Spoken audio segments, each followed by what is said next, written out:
ಕಂಪನಾಂಕಿಗಳೇ ನಮಸ್ಕಾರ. ಇವತ್ತು ಮತ್ತೊಂದು ವಿಶೇಷವಾದಂತಹ ಸಂವಾದ ಕಾರ್ಯಕ್ರಮವನ್ನ ಕಂಪನಾಂಕ ನಿಮಗೆ ತರ್ತಾ ಇದೆ. ಇವತ್ತಿನ ವಿಶೇಷತೆ ಏನು ಅಂತಂದ್ರೆ, ಈ ಪಂಚಾಯತಿ ರಾಜ್ಯ ಅನ್ನುವಂತಹ ಒಂದು ಏನು ಆಲೋಚನೆ ಇದೆ ಅದರ ಬಗ್ಗೆ ನಿಮಗೆಲ್ಲರಿಗೂ ಮಾಹಿತಿ ಮಾಡಿಕೊಡೋಣ ಅನ್ನೋ ಉದ್ದೇಶ. ಪಂಚಾಯತ್ ರಾಜ್ ಸಿಸ್ಟಮ್ ಅನ್ನೋದು ಭಾರತಕ್ಕೆ, ನಮ್ಮ ದೇಶಕ್ಕೆ ಇರುವಂತಹ ಒಂದು ವಿಶೇಷವಾದ ಸವಲತ್ತು. ಅಂದ್ರೆ 2 ಟೈರ್ ಏನು ಆಡಳಿತವನ್ನ ಕೇಳಿದೀವಿ ಅಲ್ವಾ? ಒಂದು ಸೆಂಟ್ರಲ್ ರಾಜ್ಯ ಸರ್ಕಾರ, ಇನ್ನೊಂದು ರಾಜ್ಯ ಸರ್ಕಾರ, ಸ್ಟೇಟ್ ಗವರ್ನಮೆಂಟ್, ಸೆಂಟ್ರಲ್ ಗವರ್ನಮೆಂಟ್, ಕೇಂದ್ರ ಸರ್ಕಾರ ಅಂತ ಏನ್ ಹೇಳ್ತೀವಿ ಅದು, ಮತ್ತೆ ರಾಜ್ಯ ಸರ್ಕಾರ ಅನ್ನೋದು 2 ಟೈರ್ ಗವರ್ನಮೆಂಟ್ ಸಿಸ್ಟಮ್ ನಮ್ಮಲ್ಲಿ ಇರುವಂಥದ್ದು.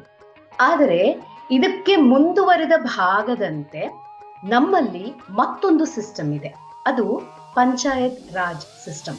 ಅಂದ್ರೆ 3 ಟೈರ್ ಸಿಸ್ಟಮ್, ಆಡಳಿತ 3 ಹಂತಗಳಲ್ಲಿ ನಮಗೆ ಆಡಳಿತವನ್ನ ಒದಗಿಸಿಕೊಡುವಂಥದ್ದು ನಮ್ಮ ದೇಶಕ್ಕೆ ಇರುವಂತಹ ಒಂದು ವಿಶೇಷವಾದಂತಹ ಒಂದು ಸವಲತ್ತು. ಇಲ್ಲಿ ಯಾಕೆ ಇದು 3 ಟೈರ್ ವಿಶೇಷವಾದ ಸವಲತ್ತು ಅಂತ ಅಂದ್ರೆ, ಯಾವತ್ತಿಗೂ ದೂರದಲ್ಲಿ ಎಲ್ಲೋ ಇದ್ಕೊಂಡು ಲೋಕಲ್ ಜನಗಳ ಕಷ್ಟ ಏನು, ಆಕ್ಚುಯಲ್ ಆಗಿ ಆ ಸ್ಥಳದಲ್ಲಿ ಏನು ನಡೀತಾ ಇದೆ, ಏನು ಕುಂದುಕೊರತೆಗಳಿದೆ ಅನ್ನೋದನ್ನ ನೋಡ್ಕೊಂಡು ಅಲ್ಲಿಗೆ ಸಲಹೆಗಳನ್ನ ಕೊಡುವಂಥದ್ದು, ಸೂಚನೆ ಪರಿಹಾರ ಕೊಡುವಂಥದ್ದು ಸ್ವಲ್ಪ ಮಟ್ಟಿಗೆ ಕಷ್ಟ ಆಗತ್ತೆ. ಹಾಗಾಗಿ ಏನು ಮಾಡಿದ್ರು ಅಂತಂದ್ರೆ, ಸ್ಥಳೀಯವಾಗಿ ಒಂದು ಪುಟ್ಟ ಸರ್ಕಾರದ ರೀತಿಯಲ್ಲಿ ಒಂದು ಆಡಳಿತವನ್ನ ತಂದು ಅಲ್ಲಿಯ ಲೋಕಲ್ ಜನಗಳನ್ನ ಕಷ್ಟ ಸುಖಗಳನ್ನ ವಿಚಾರಿಸಿಕೊಂಡು ಅವರಿಗೆ ಒಂದು ನಿಟ್ಟಿನಲ್ಲಿ ಪರಿಹಾರ ಕೊಡುವಂತಹ ಒಂದು ಅಧಿಕಾರದ ಹಂತವನ್ನ ತಂದ್ರು. That is called panchayat Raj. ಈ ಎಲ್ಲದರ ಬಗ್ಗೆ ನಮಗೆ ಮಾಹಿತಿ ಮಾಡಿಕೊಡೋದಕ್ಕೋಸ್ಕರ, ಅದರಿಂದ ಸಾರ್ವಜನಿಕರಿಗೆ ಏನು ಉಪಯೋಗ, ಅದರಿಂದ ಉಪಲಬ್ಧತೆಗಳು ಏನೇನಿದೆ, ಯಾವ ಕ್ಷೇತ್ರಗಳಲ್ಲಿ ಇದರ ಉಪಯೋಗವನ್ನ ಜನ ಸಾಮಾನ್ಯರು ಪಡ್ಕೊಳ್ಬಹುದು, ಏನೆಲ್ಲ ಕಾರ್ಯವ್ಯಾಪ್ತಿಗೆ ಬರುತ್ತೆ ಪಂಚಾಯತಿ ರಾಜ್ಯ ಸಿಸ್ಟಮ್ ಅಲ್ಲಿ ಅನ್ನೋದ್ರ ಬಗ್ಗೆ ಮಾಹಿತಿಯನ್ನ ಮಾಡಿಕೊಡೋದಕ್ಕೆ ಇವತ್ತು ಈ ಸಂವಾದ ಕಾರ್ಯಕ್ರಮದಲ್ಲಿ ನಮ್ಮ ಜೊತೆ ಇದ್ದಾರೆ ಪಂಚಾಯತಿ ಅಭಿವೃದ್ಧಿ ಅಧಿಕಾರಿ ಡಾಕ್ಟರ್ ಶ್ರೀಮತಿ ಶೋಭಾ ರಾಣಿ ಅವರು. ಪಿರಿಯಾಪಟ್ನ ತಾಲೂಕು ಪಂಚಾಯಿತಿಯಲ್ಲಿ ಇವರು ಪಂಚಾಯತ್ ಡೆವಲಪ್ಮೆಂಟ್ ಆಫೀಸರ್ ಆಗಿದ್ದಾರೆ, ಪಬ್ಲಿಕ್ ಡೆವಲಪ್ಮೆಂಟ್ ಆಫೀಸರ್ ಆಗಿದ್ದಾರೆ. ಇವರು ನಮ್ಮ ಜೊತೆ ಇದ್ದಾರೆ. ಇವರನ್ನ ಸ್ವಾಗತ ಮಾಡೋಣ ಕಾರ್ಯಕ್ರಮಕ್ಕೆ. ಡಾಕ್ಟರ್ ಶೋಭಾ ರಾಣಿ ಅವರೇ ನಮಸ್ಕಾರ, ಕಾರ್ಯಕ್ರಮಕ್ಕೆ ಸ್ವಾಗತ. ತಿಳಿಸ್ಕೊಡಿ ಮೇಡಮ್, ಪಂಚಾಯತಿ ರಾಜ್ಯ ಅಂದ್ರೆ ಏನು, ಯಾವಾಗಿಂದ ಇದು ನಮ್ಮ ದೇಶಕ್ಕೆ ಬಂತು, ಇದರಿಂದ ಆಗುವಂತಹ ಉಪಯೋಗಗಳಿರಬಹುದು, ಪ್ಲಸ್ ಅಂಡ್ ಮೈನಸಸ್ ಏನಿದೆ ಅನ್ನೋದನ್ನ ದಯವಿಟ್ಟು ತಿಳಿಸ್ಕೊಡಿ. ಕಾರ್ಯಕ್ರಮಕ್ಕೆ ಸ್ವಾಗತ ಮೇಡಮ್. ಸುಸ್ವಾಗತ. Thank you madam, thank you so much for the opportunity. ಇದು ಆಪರ್ಚುನಿಟಿ ನಿಮಗಲ್ಲ, ನಮಗೂ ಕೂಡ ಇದು. ಈ ಕಾರ್ಯಕ್ರಮದ ಉದ್ದೇಶನೇ ಒಂದು ಸಾರ್ವಜನಿಕರಿಗೆ ಪಂಚಾಯತಿ ರಾಜ್ಯ ಅಂದ್ರೆ ಏನು, ಅದು ಹೇಗೆ ಕೆಲಸ ಮಾಡತ್ತೆ, ಸಾರ್ವಜನಿಕರು ಅದರಿಂದ ಏನೆಲ್ಲ ಉಪಯೋಗಗಳನ್ನ ಪಡ್ಕೊಳ್ಬಹುದು, ಆ ಒಂದು ರೂರಲ್ ಮಟ್ಟದಲ್ಲಿ ಎಷ್ಟೋ ಜನ ಎಷ್ಟೋ ರೀತಿಗಳಲ್ಲಿ ಕಷ್ಟ ಪಡ್ತಿರ್ತಾರೆ, ವಿಷಯಗಳು ಗೊತ್ತಿರೋದಿಲ್ಲ, ಯಾರನ್ನ ಕಾಂಟ್ಯಾಕ್ಟ್ ಮಾಡ್ಬೇಕು ಗೊತ್ತಿರೋದಿಲ್ಲ. ಹಾಗಾಗಿ ಇವತ್ತು ಈ ಎಲ್ಲದ್ರ ಮೇಲೆ ನೀವು ಬೆಳಕು ಚೆಲ್ತೀರಾ ಅನ್ನೋ ನಂಬಿಕೆ ಮೇಲೆ ನಿಮ್ಮನ್ನ ಮತ್ತೊಮ್ಮೆ ಸ್ವಾಗತಿಸ್ತಾ ಇದ್ದೀನಿ ಕಾರ್ಯಕ್ರಮಕ್ಕೆ. Welcome madam. Thank you madam. ಮೊಟ್ಟ ಮೊದಲನೇದಾಗಿ ಈ ಪಂಚಾಯತ್ ರಾಜ್ ಅನ್ನೋದು ನಮ್ಮ ಭಾರತದಲ್ಲಿನ ಒಂದು ವಿಶೇಷವಾದ ಒಂದು ಆಡಳಿತ ವ್ಯವಸ್ಥೆ ಅಂತ ನಾನಂತೂ ಭಾವಿಸ್ತೀನಿ. ಬಹುಶಃ if I am not wrong 1958-59 ಆ ರೇಂಜ್ ಅಲ್ಲಿ ಇದು ನಮ್ಮ ದೇಶದಲ್ಲಿ ಸ್ಟಾರ್ಟ್ ಆದಂತಹ ಒಂದು ಪದ್ಧತಿ, ರೈಟ್? 1993. 1993. ಓಕೆ. ಇಂಟರ್ನೆಟ್ ನನಗೆ ತಪ್ಪು ಮಾಹಿತಿ ಕೊಡಿ. ಎಸ್ಟಾಬ್ಲಿಷ್ಡ್ ಇನ್ 1959 ಯಾವ್ದೋ ಒಂದು ಡೇಟ್ ಕೂಡ ಕೊಟ್ಟಿದೆ. Panchayat Raj was established in 1959. ಆಗ ಕಮಿಟಿಗಳ ರಚನೆ ಆಯ್ತು. ಅಂದ್ರೆ ಈ ಒಂದು ಕಾನ್ಸೆಪ್ಟ್ ತರಬೇಕು ಅಂದಾಗ ಕಮಿಟಿಗಳ ರಚನೆ ಆದಾಗ ಗೂಗಲ್ ನಿಮ್ಗೆನ ಮಿಸ್ಗೈಡ್ ಮಾಡ್ಬಿಟ್ಟಿದೆ. ಓಕೆ. ಎನಿವೆ, ಎಷ್ಟು ವರ್ಷಗಳಿಂದ ಇದು ನಡ್ಕೊಂಡ್ ಬರ್ತಾ ಇದೆಯಲ್ಲ, what exactly is panchayat Raj? 2 tyre panchayat Raj, 3 tyre ಎಲ್ಲ ಹೇಳ್ತೀವಿ. ಇದು ಒಟ್ಟಾರೆ ನಾನು ತಿಳ್ಕೊಂಡ ಹಾಗೆ ಒಂದು ಪಂಚಾಯತಿ ರಾಜ್ಯ ಅಂದ್ರೆ ಅಲ್ಲಿ ಒಂದು ಲೋಕಲ್ ಗವರ್ನಮೆಂಟ್, ಆ ಗವರ್ನಮೆಂಟ್ ಕೆಲಸ ಏನು ಅಂದ್ರೆ ಗ್ರಾಮೀಣ ಅಭಿವೃದ್ಧಿ ಮತ್ತೆ ಅಲ್ಲಿಯ ಸಮುದಾಯದ ಅಭಿವೃದ್ಧಿ ಕಾರ್ಯವನ್ನ ಮಾಡುವಂಥದ್ದು ಅಂತ. ಆದ್ರೆ ನಿಮ್ಮ ಹೌದು. ಜೊತೆ ಮಾತಾಡುವಾಗ ನೀವು ಹೇಳಿದ್ರಿ, ನಾವು ಸರಿಸುಮಾರು ಒಂದು 29 ಇಲಾಖೆಗಳ ಜೊತೆ ಸಮನ್ವಯ ಮಾಡಿಕೊಂಡು ಕೆಲಸವನ್ನ ಮಾಡ್ತೀವಿ ಅಂತ. What exactly, how does it work madam? Madam, ಈಗ ನೀವ್ ಹೇಳಿದ ಹಾಗೆ ಪಂಚಾಯತ್ ರಾಜ್ ವ್ಯವಸ್ಥೆ ಅಂದ್ರೇನು, ಸ್ಥಳೀಯ ಸರ್ಕಾರಗಳಂದ್ರೇನು ಅಂತ ಎಷ್ಟೋ ಜನರಿಗೆ ಗೊತ್ತಿಲ್ಲ. ಸೊ ಹಳ್ಳಿನಲ್ಲಿ ಅಲ್ಪ ಸ್ವಲ್ಪ ಗೊತ್ತಿದ್ರು, ನೀವು ಅರ್ಬನ್ ಏರಿಯಾಗೆ ಬಂದ್ರೆ ಕಾಲೇಜ್ ಮಕ್ಳಿಗೆ ಗೊತ್ತಿಲ್ಲ, ದೊಡ್ಡವರಿಗೆ ಗೊತ್ತಿಲ್ಲ. ಸೊ ಇಂಥದ್ದೊಂದು ಸ್ಥಳೀಯ ಸರ್ಕಾರ ಇದೆ, ಇಲ್ಲಿ ಏನೆಲ್ಲ ನಮ್ಗೆ ಸೇವೆಗಳು ಸಿಗುತ್ತೆ ಅನ್ನೋದು ಯಾರಿಗೂ, ಮೋಸ್ಟ್ ಆಫ್ ದ ಪೀಪಲ್ ಜನಗಳಿಗೆ ಗೊತ್ತಿಲ್ಲ. ಸೊ ಸ್ಥಳೀಯ ಸರ್ಕಾರ ಅಂತಂದ್ರೆ ಈಗ ನೀವು ಆಗ್ಲೇ ಹೇಳಿದಾಗೆ ಇದು ಬರೋದಕ್ಕೆ ಮುಂಚೆ, ಈ ಒಂದು ಏನು 3 ಟೈರ್ ಸಿಸ್ಟಮ್ ಬರೋದಕ್ಕೆ ಮುಂಚೆ ನಮ್ಮ ದೇಶದಲ್ಲಿ ಇದ್ದದ್ದೇ 2 ರೀತಿಯ ಆಡಳಿತ ವ್ಯವಸ್ಥೆ. ಒಂದು ಕೇಂದ್ರ ಸರ್ಕಾರ ಮತ್ತೆ ಇನ್ನೊಂದು ರಾಜ್ಯ ಸರ್ಕಾರ. ಈ ರೀತಿಯ ಆಡಳಿತ ವ್ಯವಸ್ಥೆ ಇತ್ತು. ಸೊ ಈ ರಾಜ್ಯ ಸರ್ಕಾರದ ಕೆಳಗಿನ ಹಂತದಲ್ಲಿ ಅಧಿಕಾರಿಶಾಹಿ ವರ್ಗ ಇತ್ತು, ಅಂದ್ರೆ ನಮ್ಮಂತವ್ರು ಅಧಿಕಾರಿ ವರ್ಗ ಕೆಲಸ ಮಾಡ್ತಾ ಇತ್ತು. ಸೊ ಇಲ್ಲಿ ಸಮಸ್ಯೆ ಏನಾಗ್ತಾ ಇತ್ತು ಅಂತ ಅಂದ್ರೆ, ಜನಗಳಿಗೆ ಅವ್ರ ಬೇಕು ಬೇಡಗಳನ್ನ ಹೇಳೋದಿಕ್ಕೆ, ತೀರ್ಮಾನ ತಗೊಳ್ಳೋದಿಕ್ಕೆ ಯಾವುದೇ ರೀತಿಯ ಅವಕಾಶಗಳು ಇರ್ಲಿಲ್ಲ. ಉದಾಹರಣೆಗೆ ಹೇಳ್ಬೇಕು ಅಂದ್ರೆ, ಯಾವುದೋ ಒಂದು ಹಳ್ಳಿನಲ್ಲಿ ಏನೋ ಒಂದು ಸಮಸ್ಯೆ ಇದೆ, ಆ ಸಮಸ್ಯೆ ಏನು ಅಂತ ಅಲ್ಲಿ ವಾಸ ಮಾಡೋ ಜನಗಳಿಗೆ ಚೆನ್ನಾಗಿ ಗೊತ್ತಿದೆ, ಆದ್ರೆ ಅಧಿಕಾರಿ ವರ್ಗಕ್ಕೆ ಅದು ಗೊತ್ತಿರೋದಿಲ್ಲ. ಸೊ ಸಮಸ್ಯೆ ಏನಾಗ್ತಿತ್ತು ಅಂತ ಅಂದ್ರೆ, ಹಿಂದೆ ಜನ ಏನಾದ್ರೂ ಬೇಕು ಅಂತ ಅಂದ್ರೆ ಆ ತೀರ್ಮಾನಗಳನ್ನ ತಗೊಳ್ಳೋದಿಕ್ಕೆ ಯಾರು ಇರ್ಲಿಲ್ಲ. ಹಳ್ಳಿ ಸಮಸ್ಯೆನ ಕೇಳೋದಿಕ್ಕೆ ದಿಲ್ಲಿಯವರೇ ಬರ್ಬೇಕಾಗಿತ್ತು. ಸೊ ಇದೇನಾಗ್ತಾ ಇತ್ತು ಅಂದ್ರೆ, ಒಂದು ಅಭಿವೃದ್ಧಿಗೆ ಪೂರಕವಾದಂತ ವ್ಯವಸ್ಥೆ ಅಲ್ಲ ಅಂತ. ಅಂದ್ರೆ ಜನರಿಗೆ ಅವ್ರ ತೀರ್ಮಾನ ಅವರೇ ತಗೋಬೇಕು, ಅವ್ರ ಊರಿನ ಅಭಿವೃದ್ಧಿನ ಅವರೇ ಮಾಡ್ಬೇಕು ಅನ್ನೋದನ್ನ ಅವಕಾಶ ಇದ್ರಲ್ಲಿ ಇರ್ಲಿಲ್ಲ. ಅಧಿಕಾರಿಶಾಹಿ ವರ್ಗಕ್ಕೆ ಏನ್ ಬರ್ತಿತ್ತು ಅದೇ ಅದು ತೀರ್ಮಾನ ಅಂತಿಮ ಆಗ್ತಾ ಇತ್ತು. ಸೊ ಇದನ್ನೆಲ್ಲ ಮನಗಂಡು ರಾಜಕೀಯ ವಲಯದಲ್ಲಿ ಏನಾಯ್ತು ಅಂತಂದ್ರೆ, ಈ ವ್ಯವಸ್ಥೆ ಇದ್ರೆ ಸೊ ಹಳ್ಳಿಗಳ ಉದ್ಧಾರ ಆಗೋದಿಕ್ಕಾಗ್ಲಿ ಅಭಿವೃದ್ಧಿ ಆಗೋದಿಕ್ಕೆ ಸಾಧ್ಯ ಇಲ್ಲ ಅಂತ ಅಂದ್ಬಿಟ್ಟು ಅಧಿಕಾರ ವಿಕೇಂದ್ರೀಕರಣ ಆಗ್ಬೇಕು ಅಂತಂದ್ರೆ, ಟ್ರಾನ್ಸ್ಫರ್ ಆಫ್ ಪವರ್ ಆಗ್ಬೇಕು ಅಂತ ಅಂದ್ರೆ ಯಾವ ಕೆಲಸವನ್ನ ಯಾವ ಹಂತದಲ್ಲಿ ಎಲ್ಲಿ ಸಮರ್ಪಕವಾಗಿ ಮಾಡಕ್ಕೆ ಸಾಧ್ಯ ಆಗುತ್ತೋ ಅಲ್ಲಿಗೆ ಈ ಅಧಿಕಾರವನ್ನ ವರ್ಗಾವಣೆ ಮಾಡ್ಬೇಕು ಅಂತ. ಸೊ ಈ ರೀತಿ ಯೋಚನೆ ಬಂದಾಗ್ಲೇ ಈ ಒಂದು ಸ್ಥಳೀಯ ಸರ್ಕಾರ ಒಂದು ಪರಿಕಲ್ಪನೆ ಮೂಡಿದ್ದು. ಸೊ ಈ ಸ್ಥಳೀಯ ಸರ್ಕಾರಗಳು ಮಾಡೋದಕ್ಕೆ ಮುಂಚೆ ಹಲವಾರು, ನೀವ್ ಹೇಳಿದ್ರಲ್ಲ 1953, 54 ಆ ರೇಂಜ್ ಅಲ್ಲಿ ತುಂಬಾ ಬಲವಂತ ರಾಯ್ ಕಮಿಟಿ, ಅಶೋಕ ಮೆಹ್ತಾ ಕಮಿಟಿ ಅಂತೆಲ್ಲ ಕಮಿಟಿಗಳು ರಚನೆ ಆಯ್ತು.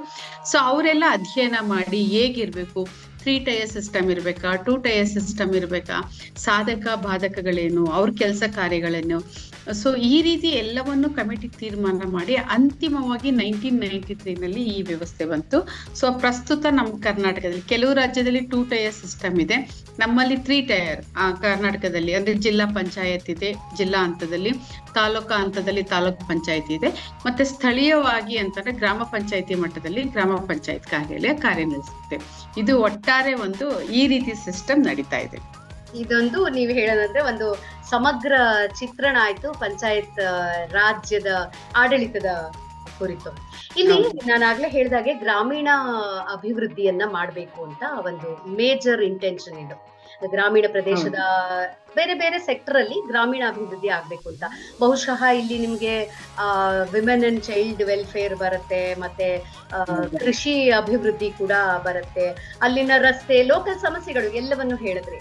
ಯಾವೆಲ್ಲ ಈ ಹೇಳಿದ್ರ ಜೊತೆಗೆ ಇದೆಲ್ಲ ಮೇಜರ್ ಅನ್ಸುತ್ತೆ ನನ್ಗೆ.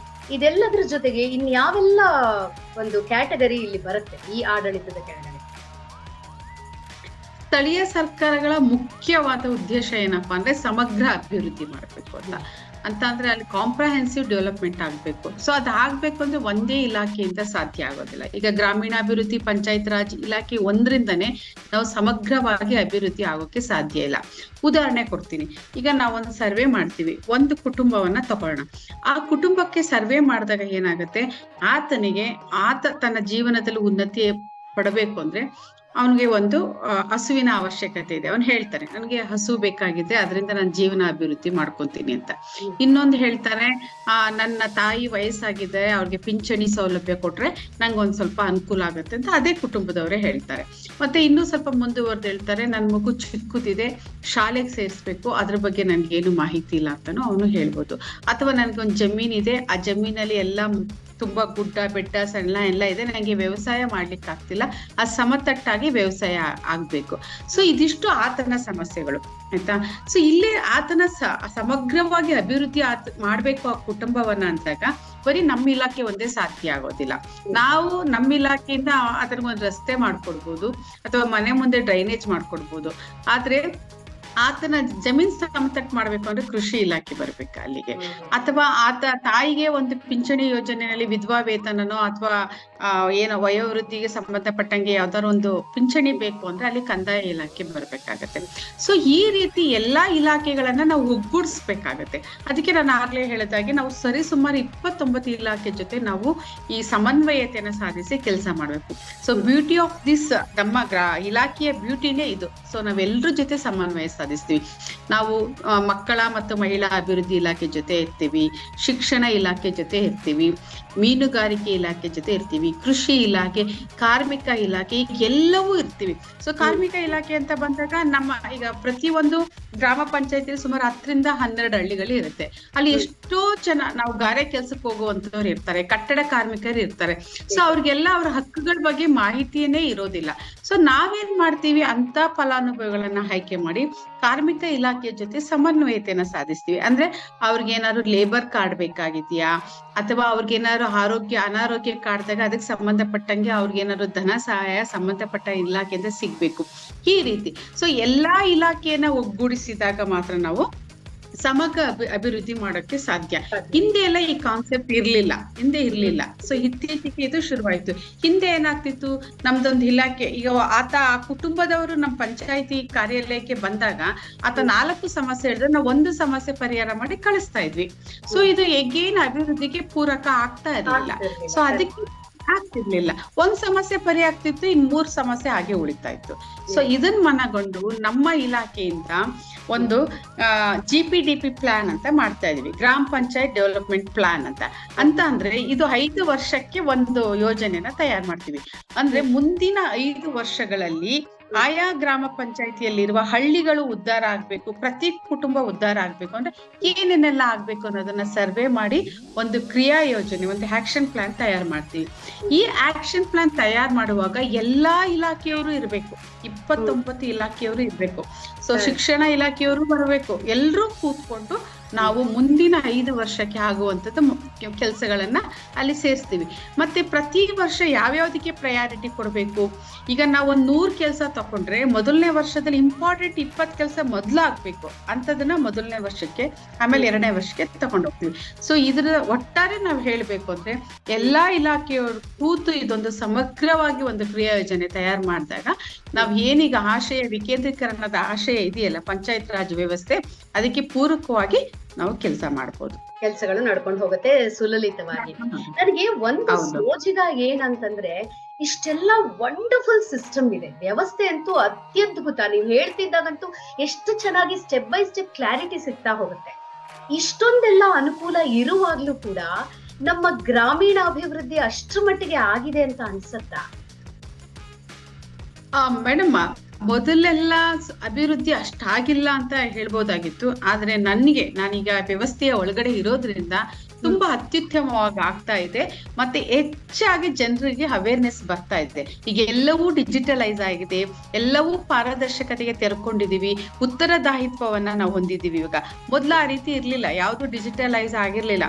ಈಗ ನಾವು ಗ್ರಾಮ ಪಂಚಾಯತಿಗೆ ಯಾವ್ದೋ ಒಂದು ಅನುದಾನ ಬಂದಿದೆ, ರಾಜ್ಯ ಸರ್ಕಾರದಿಂದ ಒಂದು 10 ಲಕ್ಷ ಬಂದಿದೆ, ಕೇಂದ್ರ ಸರ್ಕಾರದಿಂದ ಒಂದು 10 ಲಕ್ಷ ಬಂದಿದೆ ಅಂದ್ರೆ ಜನರಿಗೆ ಗೊತ್ತಾಗ್ತಾನೆ ಇರ್ಲಿಲ್ಲ. ಯಾರು ಹೇಳ್ತಿದ್ರು, ಅಧಿಕಾರಿ ವರ್ಗ ಹೇಳ್ತಾ ಇರ್ಲಿಲ್ಲ, ಜನಗಳಿಗೆ ಗೊತ್ತಾಗ್ತಾ ಇಲ್ಲ. ಆದ್ರೆ ಇವತ್ತು ಯಾವುದೇ ಒಬ್ಬ ವ್ಯಕ್ತಿ ಯಾವ ಮೂಲೆಯಲ್ಲಿ ಕುತ್ಕೊಂಡಿರ್ಬೇಕಾದ್ರೆ ಯಾವ ಕಚೇರಿಗೆ ಎಷ್ಟು ಹಣ ಬಂದಿದೆ ಅಂತ ನೋಡುವಂಥದ್ದು ಡಿಜಿಟಲೈಸ್ ಆಗಿದೆ. ಸೊ ಅಷ್ಟು ಉತ್ತರದಾಯಿತ್ವ ಆಗಿದೆ. ಸೊ ಹಾಗಾಗಿ ಜನ ಪ್ರಶ್ನೆ ಮಾಡ್ತಾ ಇದ್ದಾರೆ. ಸೊ ಮೊದಲೆಲ್ಲ ನಾವು ಗ್ರಾಮ ಸಭೆಗಳು ಅಂತ ಇದೆ, ನೀವು ಅದ್ರ ಬಗ್ಗೆ ಕೇಳಿದಿರೇನೋ ಇಲ್ಲ ಗೊತ್ತಿಲ್ಲ ಅಂದ್ರೆ 2 ಲೈನ್ ಹೇಳ್ತೀನಿ. ಗ್ರಾಮ ಸಭೆ ಅಂತ ಅಂದ್ರೆ ಹಳ್ಳಿಯ ವಿಧಾನಸಭೆಗಳು ಅಂತ ಅರ್ಥ. ಸೊ ಹೇಗೆ ವಿಧಾನಸಭೆ ನಡೆಯುತ್ತೋ ಆ ರೀತಿ ಗ್ರಾಮ ಸಭೆ ನಡಿಬೇಕು. ಆ ಗ್ರಾಮ ಸಭೆನಲ್ಲಿ ಯಾರೆಲ್ಲ ಇರ್ತಾರೆ ಅಂತಂದ್ರೆ ಆ ಜನರಿಂದ ಆಯ್ಕೆಯಾದ ಜನಪ್ರತಿನಿಧಿಗಳಿರ್ತಾರೆ, ಊರಿನ ಮುಖಂಡರಿರ್ತಾರೆ, ಮಹಿಳಾ ಪ್ರತಿನಿಧಿಗಳಿರ್ತಾರೆ, ಎಲ್ಲಾ ಸ್ತರದ ಜನರು ಅಲ್ಲಿರ್ತಾರೆ. ಅವರು ಏನ್ ಬೇಕು ಬೇಡಗಳ ತೀರ್ಮಾನವನ್ನ ಅಲ್ಲಿ ಮಾಡ್ತಾರೆ, ಅದನ್ನ ಅಧಿಕಾರಿ ವರ್ಗ ಅನುಷ್ಠಾನ ಮಾಡ್ಬೇಕು. ಸೊ ಗ್ರಾಮ ಸಭೆಯಲ್ಲಿ ಆಯ್ಕೆಯಾದ ಕೆಲಸಗಳನ್ನ ಮಾತ್ರ ನಾವು ಮಾಡ್ಬೇಕು. ಹೊರತುಪಡಿಸಿ ಮಾಡೋ ರೀತಿ ಇಲ್ಲ. ಸೊ ಅದಕ್ಕೆ ಅದನ್ನ ಹಳ್ಳಿಗಳ ವಿಧಾನಸಭೆ ಅಂತ ಕರೀತಾರೆ. ಸೊ ಈ ರೀತಿ ನಾವು ಗ್ರಾಮ ಸಭೆಗಳಲ್ಲಿ ಆಯ್ಕೆಯಾಗಿ ಕೆಲಸವನ್ನ ತಗೋತೀವಿ. ಆ ಗ್ರಾಮ ಸಭೆಗೆ ಬಂದಾಗ ಜನ ಕೇಳ್ತಾರೆ ನಮ್ಮನ್ನ, ಏನಂದ್ರೆ ಈ ಕೆಲ್ಸ ನಾವು ಹೋದ್ ವರ್ಷ ಹೇಳಿದ್ವಿ, ಈಗ ಯಾಕೆ ಮಾಡಿಲ್ಲ, 1 ವರ್ಷ ಆಗಿದೆ ನೀವು ಇನ್ನೂ ಕೆಲಸ ಮಾಡಿಲ್ಲ, ಅನುದಾನ 10 ಲಕ್ಷ ಬಂದಿದೆಯಲ್ಲ, ಆ ಖರ್ಚು ವೆಚ್ಚ ಕೊಡಿ ಅಂತ ಕೇಳ್ತಾರೆ. ಆ ಬಾಧ್ಯತೆ ನಿಮ್ಮ ಮೇಲೆ ಇರುತ್ತೆ ಅದು. ಇರುತ್ತೆ. ಸೊ ಈಗ ಹಳ್ಳಿಗಳ ಅಭಿವೃದ್ಧಿ ಮೊದಲಿನಷ್ಟು ಆಗಿಲ್ಲ ಅಂತ ಹೇಳಂಗೆ ಇಲ್ಲ. ನೀವು ಒಂದು ಸಲ ಬಂದ್ರೆ ಅಥವಾ ಪಂಚಾಯತ್ ರಾಜ್ ವೆಬ್ಸೈಟ್ ಅನ್ನ ನೋಡಿದ್ರೆ ಆ ವರ್ಷ ಎಷ್ಟು ಕೆರೆಗಳ ಹೂಳ್ ತೆಗ್ದು ಅಭಿವೃದ್ಧಿ ಮಾಡಿದಿರಿ ಅನ್ನೋದು ನಿಮಗೆ ಕಾಣಿಸುತ್ತೆ. ಆ ವರ್ಷ ಇಡೀ ಕರ್ನಾಟಕದಲ್ಲಿ ನಾವ್ ಎಷ್ಟು ರಸ್ತೆಗಳನ್ನ, ಅದೇ ಹೊಲಗಳಿಗೆ ಹೋಗುವ ರಸ್ತೆಗಳನ್ನ ಅಭಿವೃದ್ಧಿ ಮಾಡಿದೀವಿ ಅನ್ನೋದನ್ನ ನೀವು ನೋಡ್ಬೇಕು. ಎಷ್ಟು ಜನರಿಗೆ ನಾವು ಕೊಟ್ಟಿಗೆಯನ್ನ ಕಟ್ಕೊಟ್ಟಿದೀವಿ ಈ ವರ್ಷದಲ್ಲಿ ಅನ್ನೋದನ್ನ ನೀವು ನೋಡ್ಬೋದು. ಎಷ್ಟು ಜನ ವಸತಿ ರೈತರಿಗೆ ಮನೆಯನ್ನ ಕೊಟ್ಟಿದೀವಿ ನಮ್ಮ ಇಲಾಖೆಯಿಂದ ಅನ್ನೋದು ಅಲ್ಲಿ ಕೂಡ ನಿಮ್ಗೆ ಸ್ಟ್ಯಾಟಿಸ್ಟಿಕ್ಸ್ ಸಿಗುತ್ತೆ. ಈ ರೀತಿ ಹೇಳೋದ್ರಲ್ಲಿ ಮೇಜರ್ ನನಗೆ ಕಾಣಿಸ್ತಿರೋದು, ನೀವು ಅನುಕೂಲ ಮಾಡ್ಕೊಟ್ಟಿರೋದು ರಸ್ತೆ ಇರ್ಬೋದು, ನೀರು ಕುಡಿಯುವ ನೀರಿನ ವ್ಯವಸ್ಥೆ ಅಥವಾ ಗದ್ದೆ ಹೊಲಗಳಿಗೆ ನೀರಿನ ವ್ಯವಸ್ಥೆ, ಅಂಥದ್ದೇ ಜಾಸ್ತಿ ಕೇಳಿಸ್ತಾ ಇದೆ ನಿಮ್ಮ ಬಾಯಿಂದ ಇವಾಗಿನವರೆಗೂ. ಇಲ್ಲಿ ಶಿಕ್ಷಣಕ್ಕೆ ಎಷ್ಟು ಮಹತ್ವ, ಮತ್ತೆ ಈ ಹೆಣ್ಣು ಮಕ್ಕಳಿಗೆ ಅಥವಾ ಹೆಣ್ಮಕ್ಳು ಅಲ್ಲ ಮಕ್ಕಳಿಗೆ ಏನಾದ್ರೂ ಅದು ಒಂದು ಪೂರಕವಾದಂತಹ ಒಂದು ಏನಾದ್ರೂ ಕಾಯ್ದೆ ನೀತಿ ನಿಯಮಗಳಿದ್ಯಾ? ಮಹಿಳೆಯರ ಈ ಮಹಿಳಾ ದೌರ್ಜನ್ಯ ಅಂತ ಏನ್ ಹೇಳ್ತೀವಿ, ಕೌಟುಂಬಿಕ ದೌರ್ಜನ್ಯ ಇರಬಹುದು, ಹೊರಗಡೆ ಇರಬಹುದು, ಅಂಥವನ್ನೆಲ್ಲ ತಡೆಗಟ್ಟೋದಕ್ಕೆ ಏನಾದ್ರೂ ವ್ಯವಸ್ಥೆ, ನೀತಿ ನಿಯಮ, ರೂಲ್ಸ್ ಅಂಡ್ ರೆಗ್ಯುಲೇಷನ್ಸ್ ಆ ತರ ಏನಾದ್ರೂ ಅದು ನಿಮ್ಮ ಪಂಚಾಯತ್ ರಾಜ್ ಅಡಿಯಲ್ಲಿ ಬರುತ್ತಾ? ಒಂದ್ ತುಂಬಾ ಒಳ್ಳೆ ಕ್ವಶನ್ ಕೇಳಿದ್ರಿ ಇವಾಗ. ನಿಜ, ಯಾಕೆಂದ್ರೆ ಅಭಿವೃದ್ಧಿಯ ಮಾನದಂಡಗಳು ಈಗ ಬದಲಾಗ್ತಾ ಇದ್ದೇವೆ. ಮೊದ್ಲೆಲ್ಲ ಅಭಿವೃದ್ಧಿ ಅಂದ್ರೆ ಏನಪ್ಪಾ ಅಂದ್ರೆ ರಸ್ತೆ, ಚರಂಡಿ, ಬೀದಿ ದೀಪ, ಇದನ್ನ ಅಭಿವೃದ್ಧಿ ಅನ್ನೋದಾಯ್ತು. ಆದ್ರೆ ಈಗ ಮಾನದಂಡಗಳು ಬದಲಾಗಿದೆ. ನಿಮ್ಮ ಊರಿನ ಎಲ್ಲಾ ಮಕ್ಕಳು ಶಾಲೆಗೆ ಹೋಗ್ತಿದ್ದಾರೆ ಅಂದ್ರೆ ಅದು ನಿಜವಾದ ಅಭಿವೃದ್ಧಿ. ನಿಮ್ಮೂರಿನಲ್ಲಿರುವ ನಿಮ್ಮೂರಿನಲ್ಲಿರುವ 0 to 3 ಇಯರ್ಸ್ ನ ಮಕ್ಕಳಿಗೆ ಎಲ್ರಿಗೂ ವ್ಯಾಕ್ಸಿನೇಷನ್ ಆಗಿದೆ ಅಂದ್ರೆ ಅಭಿವೃದ್ಧಿ. ನಿಮ್ಮೂರಲ್ಲಿ ಯಾವುದೇ ಮಹಿಳಾ ದೌರ್ಜನ್ಯ ನಡೀತಾ ಇಲ್ಲ ಅಂದ್ರೆ ಅದು ಅಭಿವೃದ್ಧಿ. ಸೊ ಹೀಗಾಗಿ ಈ ಮಾನದಂಡಗಳು ಬದಲಾಗ್ತಾ ಹೋಗ್ತಾ ಇದ್ದಾವೆ. ತುಂಬಾ ಒಳ್ಳೆ ಪ್ರಶ್ನೆಯನ್ನ ಕೇಳಿದಿರಿ. ಈಗ ಇತ್ತೀಚೆಗೆ ನಮ್ಮ ಗ್ರಾಮೀಣಾಭಿವೃದ್ಧಿ ಮತ್ತೆ ಪಂಚಾಯತ್ ರಾಜ್ ಇಲಾಖೆಯು ಮಹಿಳಾ ಮತ್ತು ಮಕ್ಕಳ ಅಭಿವೃದ್ಧಿಗೆ ಹೆಚ್ಚು ಒತ್ತನ್ನ ಕೊಡ್ತಿದ್ದಾರೆ, ಶಿಕ್ಷಣ ಕ್ಷೇತ್ರಕ್ಕೆ ಮತ್ತು ಆರೋಗ್ಯ ಕ್ಷೇತ್ರಕ್ಕೆ. ಹಾಗಾಗಿ ಯಾರು ಹೆಚ್ಚಾಗಿ ಮಕ್ಕಳ ಪರವಾಗಿ ಕೆಲಸ ಮಾಡ್ತಿರುವಂತ ಗ್ರಾಮ ಪಂಚಾಯತಿಗಳನ್ನ ಗುರುತಿಸಿ ಮಕ್ಕಳ ಸ್ನೇಹಿ ಗ್ರಾಮ ಪಂಚಾಯತ್ ಅಂತ ಅವಾರ್ಡ್ ಕೊಟ್ಟು ಹುರಿದುಂಬಿಸ್ತಾ ಇದೆ. ಹಾಗೆ ಮಹಿಳೆಯರ ಪರವಾಗಿ ಕೆಲಸ ಮಾಡಿರುವಂತ ಗ್ರಾಮ ಪಂಚಾಯತಿಗಳನ್ನ ಗುರುತಿಸಿ ಅದಕ್ಕೆ ಮಹಿಳಾ ಗ್ರಾಮ ಪಂಚಾಯತ್ ಅವಾರ್ಡ್ ಅಂತ ಕೊಡ್ತಾ ಇದ್ದಾರೆ. ಇವೆರಡು ಪ್ರಶಸ್ತಿಗಳನ್ನ ನಾವು ಪಡ್ಕೊಂಡಿದೀವಿ ಅಂತ ನಿಮ್ ಜೊತೆ ಶೇರ್ ಮಾಡ್ಕೊಳಕ್ಕೆ ಇನ್ನು ಖುಷಿ ಆಗುತ್ತೆ. ಈಗ ನೀವ್ ಹೇಳುವ ಖುಷಿಯಾದ ಅಂಶ. Congratulations once again. Thank you. ಈಗ ನೀವ್ ಹೇಳ್ಬೋದು, ಈಗ ಶಿಕ್ಷಣ ಅಂತ ಬಂದಾಗ ಅದಕ್ಕೆ ಆದಂತ ಶಿಕ್ಷಣ ಇಲಾಖೆ ಇದೆ. ಸೊ ಗ್ರಾಮ ಪಂಚಾಯತಿಗೂ ಶಿಕ್ಷಣ ಇಲಾಖೆಗೆ ಏನು ಅವ್ರು ಮಾಡ್ಕೊಂತಾರೆ ಅಂತ ಅನ್ಬೋದು. ಅದು ನಿಮ್ಗಾಗ್ಲೇ ಹೇಳಿದಾಗೆ ಮೂಲಭೂತ ಶಿಕ್ಷಣ ಏನಿದೆಯೋ ಶಿಕ್ಷಣದ ವ್ಯವಸ್ಥೆ ಮತ್ತೆ ಪ್ರಾಥಮಿಕ ಶಿಕ್ಷಣದ ಹಕ್ಕನ್ನ ನಮ್ಮ ಗ್ರಾಮ ಪಂಚಾಯತಿಯನ್ನೇ ವಹಿಸ್ಕೊಂಡಿದೆ. ಸೊ ಹಾಗಾಗಿ ನಾವು ಶಿಕ್ಷಣದ ಇಲಾಖೆ ಜೊತೆ ಸಮನ್ವಯತೆ ಸಾಧಿಸಿ ಕೆಲಸ ಮಾಡ್ತೀವಿ. ಶಾಲೆ ಮತ್ತು ಅಂಗನವಾಡಿಗಳನ್ನ ಉನ್ನತೀಕರಣ ಮಾಡುವಂಥದ್ದಾಗಿರ್ಬೋದು, ಮಕ್ಕಳಿಗೆ ಅವರ ಹಕ್ಕುಗಳನ್ನ ರಕ್ಷಣೆ ಮಾಡುವಂಥದ್ದು, ಅಂದ್ರೆ ಮಕ್ಕಳಿಗೆ ಭಾಗವಹಿಸುವಿಕೆ ಹಕ್ಕಿದೆ, ರಕ್ಷಣೆಯ ಹಕ್ಕಿದೆ, ಬೆಳವಣಿಗೆಯ ಹಕ್ಕಿದೆ.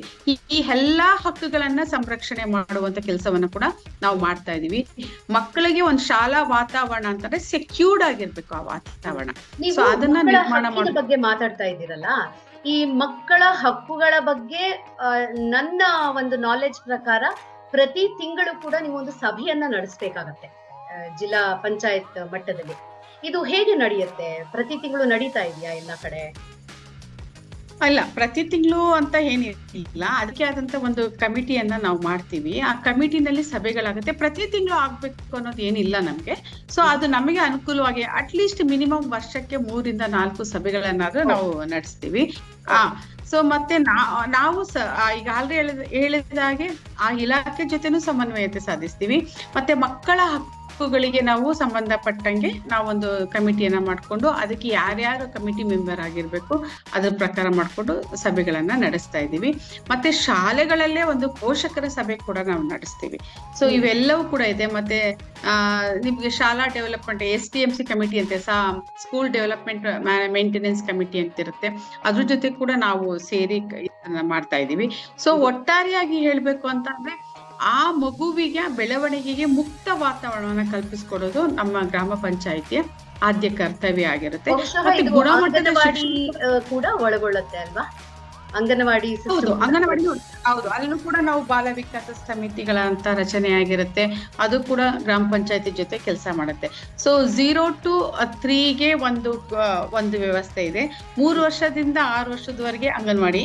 ಸೊ 6 ವರ್ಷದ ನಂತರಕ್ಕೆ ಅವರು ಶಾಲೆಗೆ ಜಾಯ್ನ್ ಆಗ್ತಾರೆ. ಸೊ ಈ 3 ಸ್ಟೇಜಸ್ ಅನ್ನ ನಾವು ಮೇಂಟೈನ್ ಮಾಡ್ತೀವಿ.